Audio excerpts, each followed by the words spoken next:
You know the drill. It's late, you can't sleep, so what do? You start scrolling Zillow. And then you see it, a house for $250,000. It seems almost possible, right? Kind of reasonable. But is it?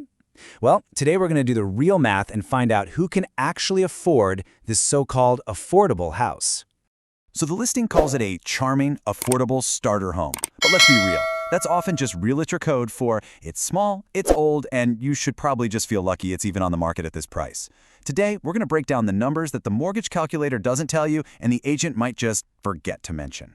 Now, you might be thinking, $250K? Where? In a fairy tale?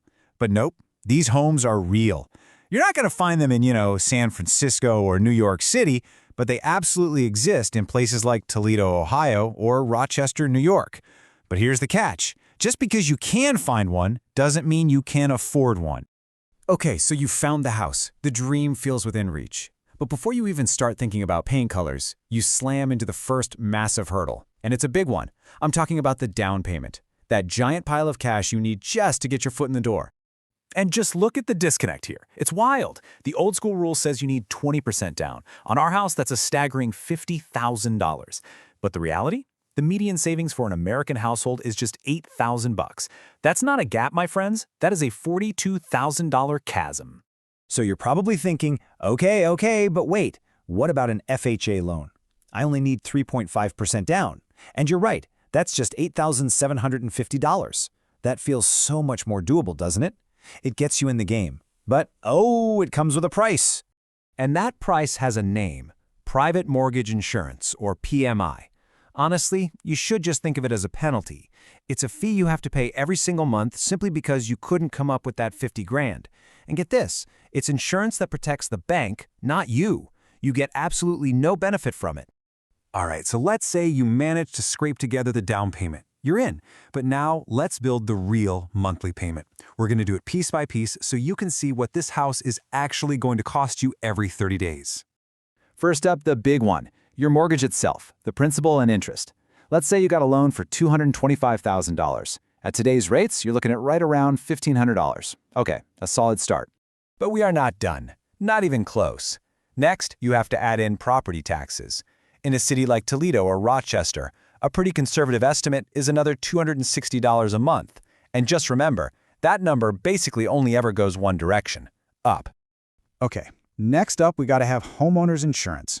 You can't own a home without it.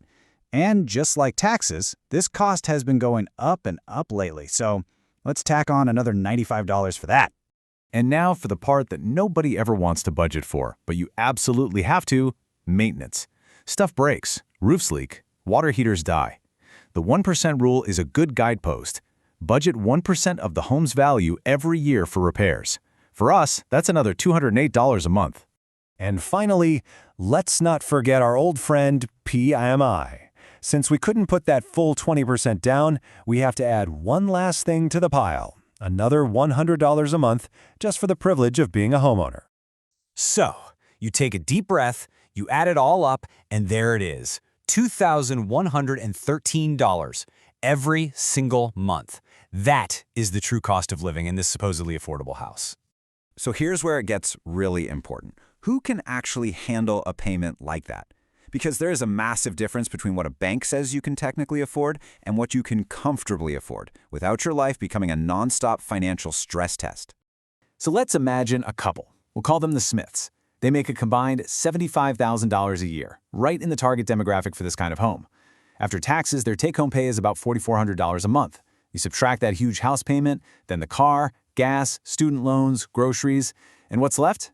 $717. That's it. That's for savings, an emergency, a vacation, clothes, a birthday gift, literally everything else in life. You know, the old financial advice says your housing costs should be under 28% of your gross income. But look at this. For the Smiths, that $2,113 payment is a whopping 48% of their actual take-home pay. Almost half of every dollar they bring home is gone before they even have a chance to think about their future. And listen, this is the key. This isn't a budgeting failure. This is not about skipping lattes or canceling Netflix. The hard truth is, you simply cannot budget your way out of a structural affordability crisis. This is a system-wide problem, not a personal failing. And if you want to see what that crisis looks like in a picture, here it is. This is the whole story on one slide. Since 1990, home prices have shot up by 400%. It's insane. And our median incomes have only gone up 180%.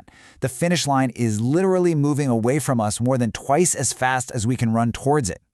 So if that's the reality, and it is, then maybe we need to stop thinking that just owning a house at any cost is the only way to win. It's time to redefine what a win actually means when it comes to housing. Because what really builds wealth? Is it just having equity you can't touch in a house you can't afford? No. It's having breathing room, margin in your budget. It's being able to actually save and invest your money. It's staying away from high-interest debt.